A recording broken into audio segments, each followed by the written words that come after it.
Hello everyone, आप सब लोग का स्वागत है my YouTube channel biology village पे। और आज हम बात करने जा रहे हैं कॉयर फाइबर्स, कोकस न्यूसीफेरा से जो प्राप्त होने वाले फाइबर्स हैं, सरफेस फाइबर, उनके बारे में कुछ मल्टीपल चॉइस क्वेश्चन डिस्कस करेंगे गाइस। तो सबसे पहले हम देखते हैं maximum coir producing state in India. देखिए ये सब बातें इंपॉर्टेंट हैं।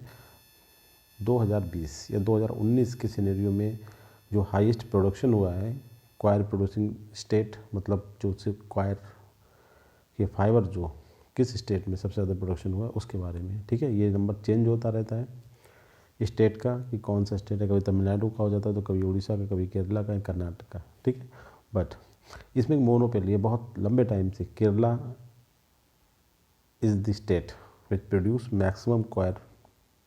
ठीक है, क्योंकि इट इज़ कोस्टल। हमने जैसा अपने थ्योरी के लेक्चर में बताया था कि जो कोकस न्यूसीफेरा है, जो नारियल का प्लांट होते हैं, वो कोस्टल स्टेट में ग्रो करते हैं ऑल ओवर द ग्लोब, चाहे ट्रॉपिकल कंट्रीज हो या सब ट्रॉपिकल कंट्रीज। मगर इंडिया में केरला सबसे ज़्यादा कॉयर प्रोड्यूसिंग स्टेट है। सेकेंड क्वेश्चन में हम बात करते हैं कि biggest importer of coconut. Import मतलब टेकन अप, जो हमारा प्रोडक्ट परचेज करता है, बायर सबसे बड़ा।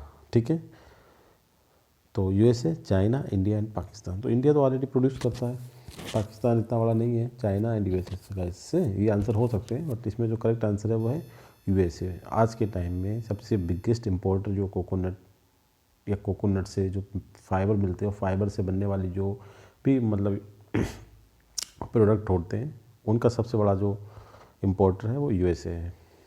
करेक्ट आंसर है।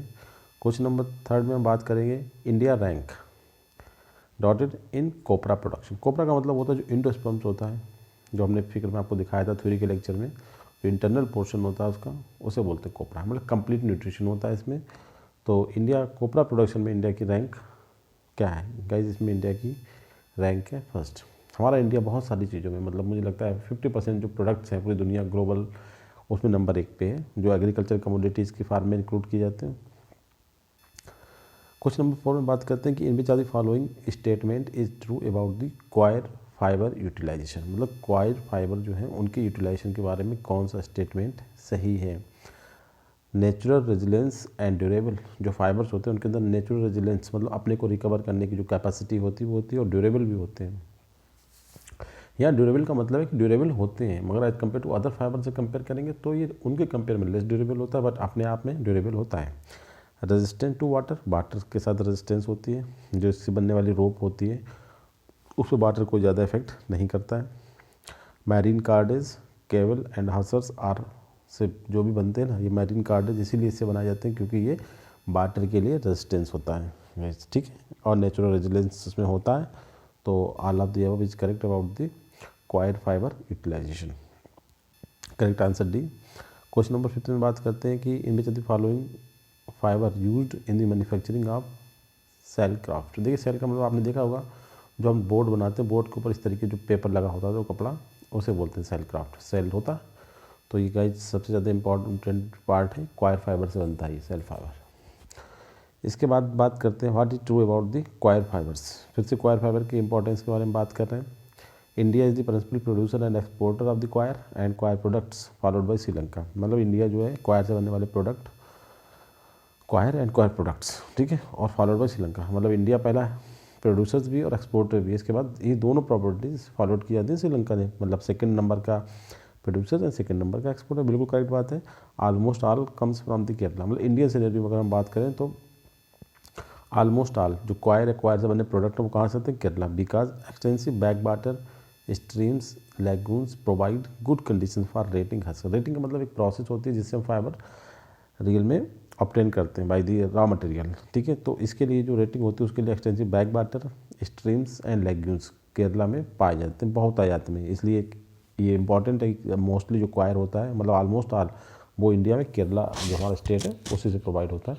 India is the chief exporter of coir yarn and coir mats and matting. ये बात भी ठीक है क्योंकि सब ऑल ऑफ द अबव। ठीक है गाइस, तो यहाँ पे जो भी स्टेटमेंट है वो about the coir fiber are correct. And Indian scenario के बारे में जो बात करी गई, हमने ये सब चीज़ें आपको दिखाएंगे। अभी हम आपको बताएंगे कि क्या चीज़ होती है, क्योंकि बहुत रेयर नेम होते हैं। From coir, the finest grade fibre is obtained from husk retted in the. अभी क्वेश्चन बोला है कि किस तरीके के पानी में या किस तरीके से हम कॉयर को हार्वेस्ट करें या उससे ऑब्टेन करें कि फाइन क्वालिटी के या फाइन ग्रेड के फाइबर्स प्राप्त हों। टाइडल क्रीट्स में करें, लैगून्स में करें, स्प्रिंग्स में करें, ये सब बातें हो सकती हैं। जैसे देखा tidal creeks water moves slowly with rising and falling, मतलब जो टाइडल क्रीट्स में जो वाटर होता है बहुत स्लोली मूव करता है, उसमें थोड़ा सा कहीं पे तेज़ी भी आती है और कहीं पे उस तेज़ी में गिरावट भी आती है। तो ये जो क्वालिटी होती है it's important to produce the fine grade coir fiber. ठीक है, tidal creeks water moves rapidly, नहीं टाइडल क्रीट वाटर जो स्लोली मूव करता है, ये गलत हो गया। लैग्यून्स में होता है, बट फाइन ग्रेड के जो फाइबर प्राप्त करने के लिए हमें रेटिंग जो प्रोसेस है, रेटिंग मतलब सड़ाना कहना चाहिए, जो इसका मटेरियल होता है वो अगर टाइडल क्रीट्स में करें, टाइडल जो क्रीक्स हैं उसमें करें तो ज़्यादा बेहतर रहता है कि फाइन ग्रेड के अगर हम फाइबर प्राप्त करने हैं तो हमें टाइडल क्रीक्स जो होती हैं उसमें हमें रेटिंग कराना चाहिए। ठीक है, आप ये देख सकते हैं, ये होता है आपका कॉर्ड, जो मैरीन कॉर्ड की बात कर रहे हैं वो ये होता है, जो मैरीन केबल्स की बात कर रहे हैं ये देख सकते हैं इसे। इसके बाद हमने जो बताई थी टर्पालिन्स की बात करी थी वो ये होता है। इसके बाद जो नेट फिशिंग की बात आएगी या मॉस्किटो नेट की, ये मैटर बना है। ठीक है, इसके बाद हम देखते हैं in which are the following fibre crop require least amount of water, मतलब इसमें 4 फाइबर क्रॉप हैं आपके पास, इसमें से कौन सी फाइबर क्रॉप है जिसे सबसे कम पानी की रिक्वायरमेंट होती है। ठीक है, jute, coir, sunn hemp and cotton, ये वही 4 ऑप्शन हैं जो आपके सिलेबस में है। तो सबसे कम जो वाटर की रिक्वायरमेंट होती है वो होती है कॉयर को, नारियल के प्लांट को, only 12 to 25 centimetre annually water की रिक्वायरमेंट होती है, जबकि जूट को आपने देखा होगा 125 से और 150 से 250 तक की रेंज में होती है। इसके बाद बात करते हैं in which are the following is true about the commercial coir. Commercial coir के बारे में कौन सी स्टेटमेंट ठीक है। It obtain from the husk, मतलब हस्क मतलब होता है जो मिडिल पोर्शन होता है, बाहर का एक्सोकार्प, फिर बीच का मीजोकार्प, अंदर का इंडोकार्प।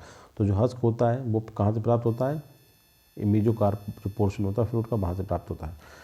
सेकंड में कह रहा है it confine to deltaic region of tropical and subtropical country. हमारे जो थ्योरी का लेक्चर था उसका पहला स्टेटमेंट यही था इंट्रोडक्शन का, कि जो कॉयर होता है, जो नारियल के प्लांट जिसे बोलते हैं कोकस न्यूसिफेरा से मिलता है, और ये प्लांट कहाँ पाए जाते हैं, deltaic region of tropical and subtropical countries of the globe. पूरी दुनिया में जो ट्रॉपिकल और सब ट्रॉपिकल कंट्रीज हैं उनके डेल्टाइक रीजन में पाया जाता है plant. It produce highly rough surface fibres than any other vegetable fibre, मतलब और जो कॉयर का जो फाइबर्स होता है वो दूसरे वेजिटेबल फाइबर के कंपेयर में उसकी सरफेस सबसे ज़्यादा रफ होती है due to presence of lignin, और एक स्क्लेरेनकाइमेटस टिश्यू पाया जाता है। तो स्क्लेरेनकाइमेटस का मतलब समझते होंगे, उसमें लिग्निन बहुत ज़्यादा होता है।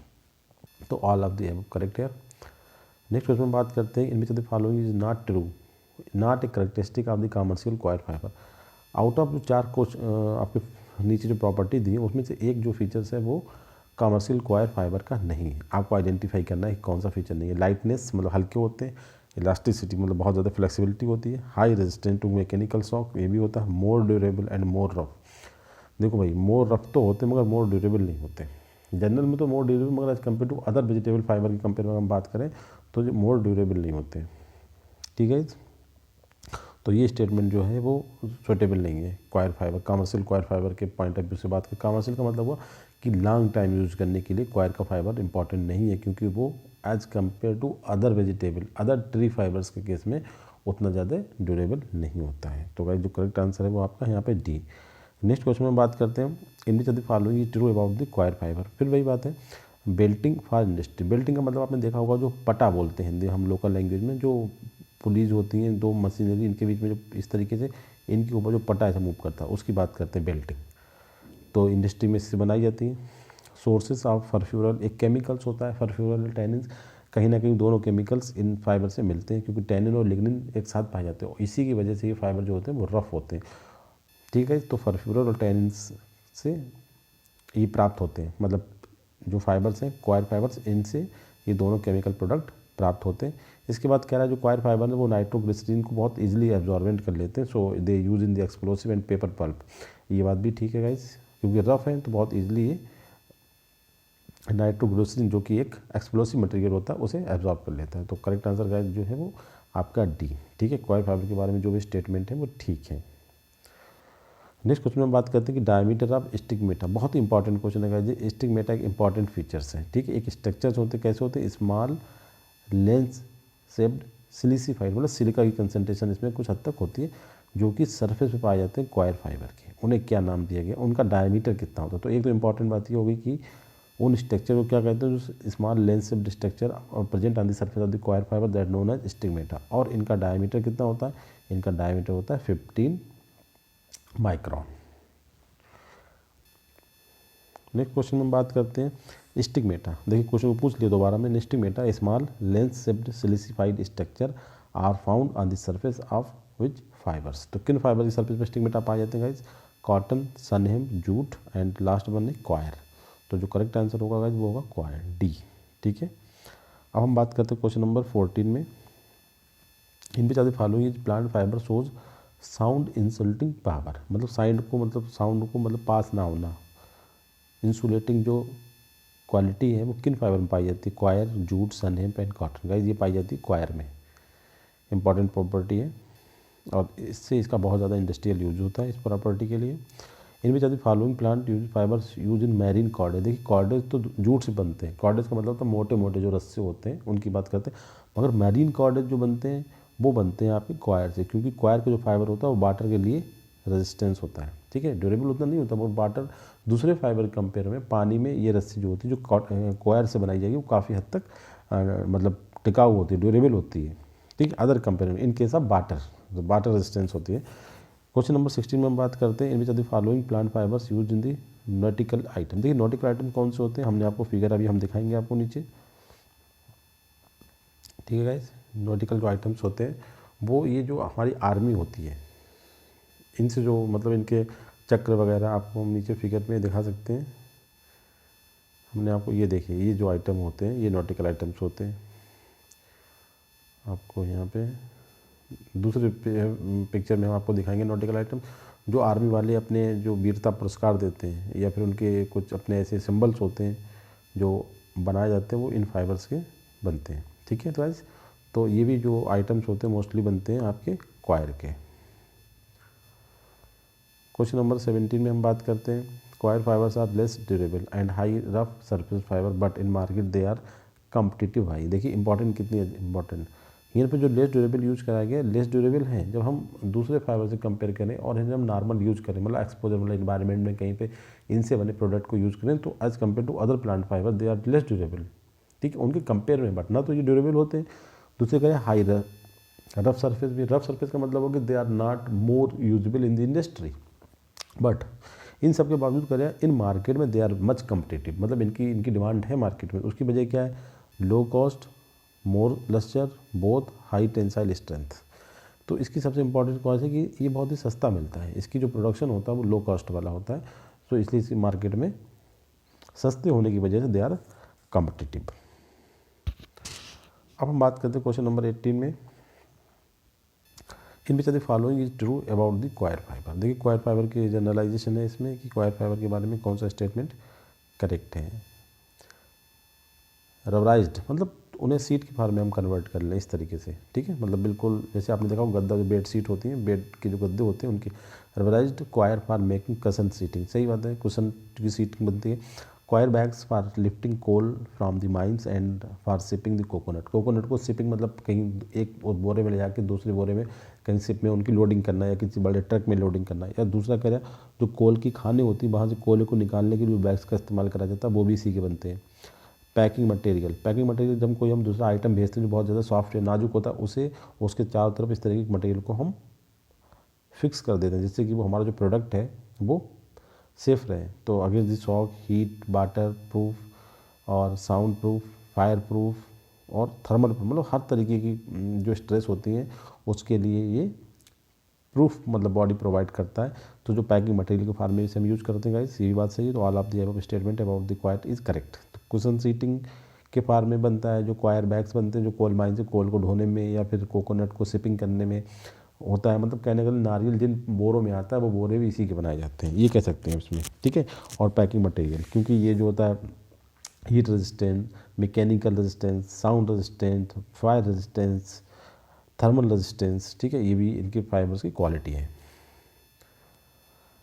क्वेश्चन नंबर 90 में बात करते हैं, इनमें the following is true about the coir fibre. देखिए फिर से इन्हीं की एप्लीकेशंस के बारे में बात कर रहे हैं, आपको एक कंपटीटिव वैल्यू प्राप्त हो जाएगी इसकी इन 4 फाइबर्स में, jute, cotton, sunn hemp and coir के बारे में। ठीक है गाइज, तो हैविंग नेचुरल रेजिलेंस बिल्कुल होती है, रेजिस्टेंस टू वाटर ये भी पाई जाती है, making cordage particularly marine cables, मतलब जो पानी में मतलब होते marine cables, hawsers and for ship and sailing craft, ये तीनों आइटम जो है पानी के वाले जहाज़ पे काम आते हैं। देखिए सेलिंग क्राफ्ट भी आता है, और ये मोटे से जो रस्से होते हैं, और मैरीन केबल्स। ठीक है, ये तीनों आइटम क्यों, क्योंकि ये वाटर रेजिस्टेंस होते हैं। Used in matting and coarse cloth, खुरदरा कपड़ा बनाने में, मैटिंग बनाने में इस्तेमाल होता है, तो ये भी इंपॉर्टेंट है। ये सभी बातें ठीक है इसके बारे में।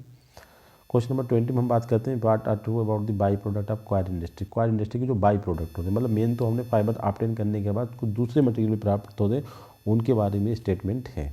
कोका पीट एक प्रोडक्ट होता है, coco peat is a by product of coir industry. पहले तो ये बताइए ये बात सही है गलत, कोका पीट होता है भाई coco peat. It is used as manure due to the presence of high potassium and high phosphorus content. और ये जो कोका पीट होता है उसमें हाई पोटेशियम और हाई फास्फोरस कंटेंट की वजह से उसे हम एज ए मैन्योर फर्टिलाइजर की फार्म में यूज़ कर सकते हैं, बिल्कुल सही है।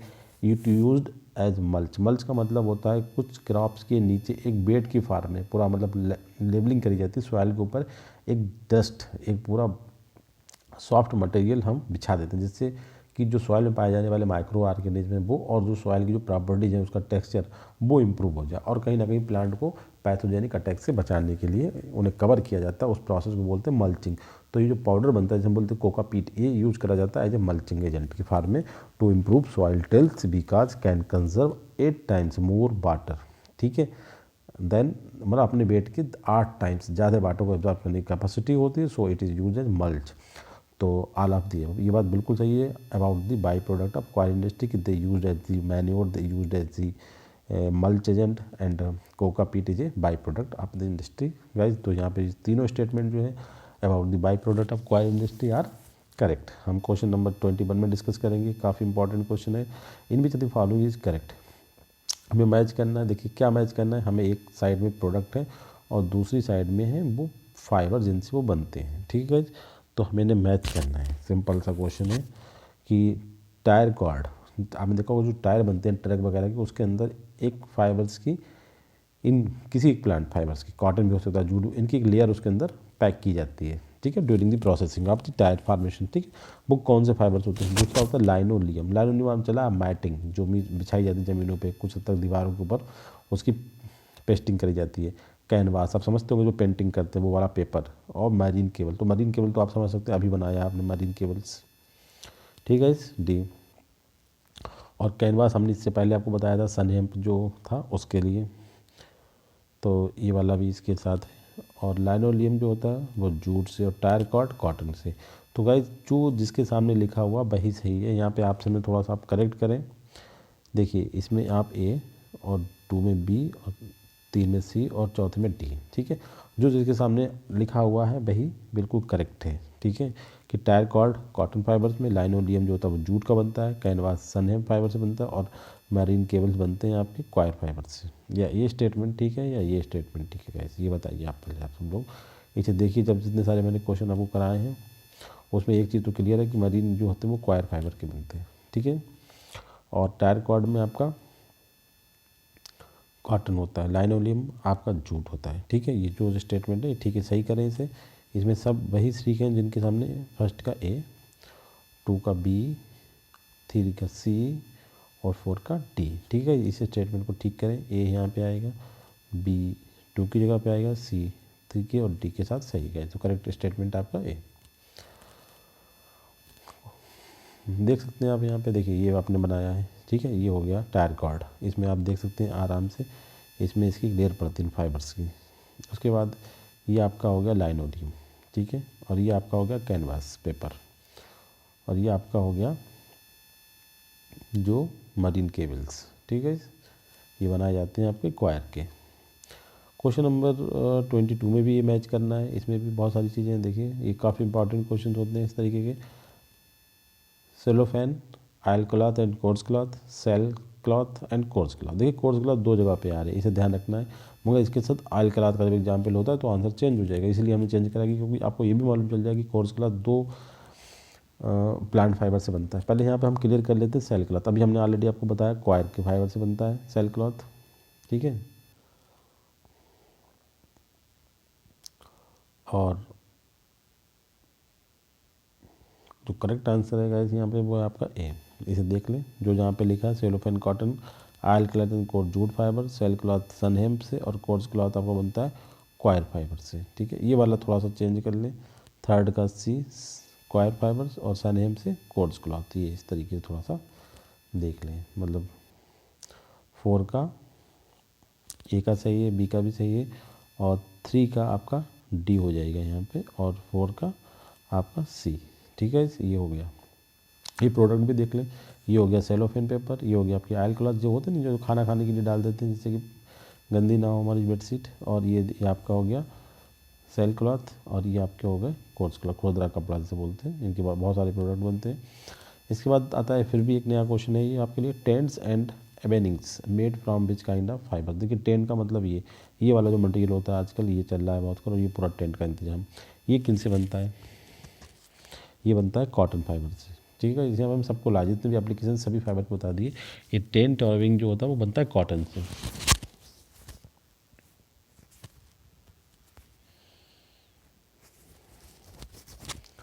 इसके बाद हम बात करते हैं 24 क्वेश्चन में, in which of the following fibres used in the explosive material. अभी आपने देखा था नाइट्रोग्लिसरीन को एब्जॉर्ब कौन करता है? क्वायर के फाइबर एब्जॉर्ब करते हैं गैस। तो यहाँ पे क्वायर तो है, अब क्वायर के साथ कॉटन भी है, ये तो क्लियर है। क्वायर के साथ और दूसरा नहीं, क्वायर पे हमने आपको जस्ट पढ़ाया है। तो क्वायर और कॉटन दोनों ही एक क्वालिटी होती है कि नाइट्रोग्लिसरीन को एब्जॉर्ब कर लेते हैं, so they are use in the explosive material preparation. Next and last question है कि इन क्वायर प्रोसेसिंग, जब क्वायर की हम प्रोसेसिंग करते हैं तो फ्रूट्स जो होते हैं इनके जो इसके ऊपर ये रेसा होता है, फाइबर होते हैं, उन्हें डी हस्क का मतलब होता है कि उनसे जो हस्क्ड है वो कैसे करके हम उसे हटाएंगे, मतलब उन्हें कैसे करके साफ़ करेंगे। उसके लिए दो चीज़ें, इंडिया में जो होता है हम लॉन्ग फाइबर का बिजनेस करते हैं, ठीक है, जिन्हें हम बोलते हैं ब्रिस्टल, और छोटे छोटे जो फाइबर होते हैं उन्हें बोलते हैं मैट्रेस। तो इंडिया में जो चीज़ होती है वो रैमिंग, ठीक है। इसमें क्या करते हैं, ज़मीन के अंदर कुछ बड़े से चाकू टाइप के वो मटेरियल अटैच कर दें परमानेंट, और उन्हें हम ऐसे करके काट देते हैं, इसे बोलते हैं रैमिंग। जबकि जो दूसरी कंट्री है आपकी श्रीलंका, जहाँ पे होता है छोटे फाइबर का बिजनेस जिस मैट्रेस, ठीक है, तो उसमें क्या करते हैं, इस जो हस्क होती है उसे 3 से 4 पीस में काटते हैं भाई बस्टिंग मशीन के थ्रू, ठीक है। तो ये भी सही बात है, ऐसा होता है। अब 2 तरीके की इंडस्ट्री, एक लॉन्ग फाइबर वाली और स्मॉल फाइबर वाली, जिन्हें लॉन्ग फाइबर को हम बोलते हैं ब्रिस्टल्स और स्मॉल फाइबर को बोलते हैं मैट्रेसेस। तो दोनों तरीके की फाइबर ऑप्टेन करने के लिए 2 अलग अलग मेथड। इंडिया में मोस्टली रैमिंग करी जाती है और श्रीलंका में करी जाती है मशीन के थ्रू, बस्टिंग मशीन के थ्रू, जहाँ पे एक जो फाइबर है, एक हस्क है, वो 3 से 4 पीस में डिवाइड करती है, बहुत स्मॉल पार्ट में डिवाइड हो जाती है।